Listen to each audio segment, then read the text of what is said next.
On the onset, I'd like to thank the organizers for inviting me to present my paper here, and I'll try to be as brief as possible. For those who would like to find out in more detail, I'm sure the Rushabhayan 2 publication will have all the details in it. Can we have the first slide, please? So, I've had the very great good fortune recently of having been asked to catalogue the Sheth family collection of sculptures. And while doing so, I have found two absolutely brilliant images of the Pala period. Very little is known amongst the Jains and also amongst many art historians of the enormous contribution of the Palas to Jainism. We normally talk about the Palas in great detail. We talk about Buddhism, we talk about beautiful Tara images, Avalokiteshvara images, and absolutely fascinating images of Hindu deities. The Palas are perhaps the most important dynasty in India in the period between the 8th and the 12th centuries AD, and in the 9th century AD they were most definitely the most powerful dynasty in the whole of northern India. This is the extent of their empire, and it is incredibly well known from the Pala sculptures that adorn the museums of various different countries all over the globe. I'll rush through this because there is very little time. My reason for this large amount of text is the introduction very clearly goes on and on to state about the Hindu and Buddhist images of the Pala period. While talking about Pala sculptures, the seminal work on the Pala sculptures does not mention Jain sculptures at all. There is not a single mention of Jaina sculptures in what is otherwise a seminal work on Pala sculptural material. This is the image of Bhagwan Adinath or Rushabnath from the Sheth family collection. It's an absolutely brilliant example of the 9th, 10th century AD, and you can see it is a Chaubisi carved out in grey non-chloritic schist from the same region. All the Tirthankaras are present in great detail, as is Lord Rushabnath. This is just describing him. The most fascinating thing about Rushabnath is the fact that he is the only Tirthankara shown with a full head of hair, wearing a complete Jata Mukuta and his hair trailing on his shoulders itself. Now, this is an anomaly amongst Jain sculptures and amongst Jain iconography.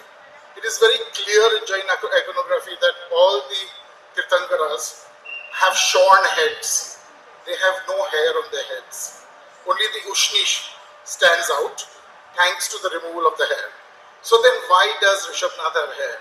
And the most beautiful story about Rushabnath's hair comes to us from a series of Jain scriptures that belong to the medieval period, which tells us that Lord Rushabnath had incredibly beautiful green hair. Yes, green colored hair. And that when he became a great Tirthankara and he decided to shear his locks, the gods were shocked that the most beautiful hair in the universe would be sheared. So Indra, the king of the gods, himself descended and begged Rushabnath not to shave his hair, and that this is the reason that only Adinath has hair on his head amongst all of the Tirthankaras. And you can see the absolute elaborate detail in which the hair and the halo are portrayed. The sacred tree behind him, the Vidyadharas flying on both sides of him with garlands. At the base there is a beautiful Rishabh, which is his Lanchana or his Vahana, and flanking on both sides are the two lions with raised paws that determine that he is a Chakravarti. The second image is a more sober and simple image of Bhagwan Mahavira himself, and this is also from the collection. It's an absolute exquisite piece with two Chauri bearers on both sides, Vidyadharas on the top, and of course a triple umbrella showing his overlordship over the three worlds of the humans, the gods and the asuras. And it goes on to show again the Vidyadharas and the beautiful Sal tree on top, which is his tree, the tree that is associated most with him. And of course at the bottom you have the lion and the Shasana Devi. To just finish off, these are just close-ups of the same. There are beautiful sculptures of Adinath from this period. This is the Allahabad Museum. This is the Odisha State Museum. This one on the right is a Neminath sculpture, absolutely unique. Neminath standing on top of a Shankar, sadly auctioned off for 14,900 euros. And from Bangladesh, where the Palas also ruled, we have two beautiful images from the Bangladesh Museum. What I'm basically trying to say here in my presentation is that there is an enormous amount of Jain heritage that comes to us from Bihar, Bengal and Bangladesh.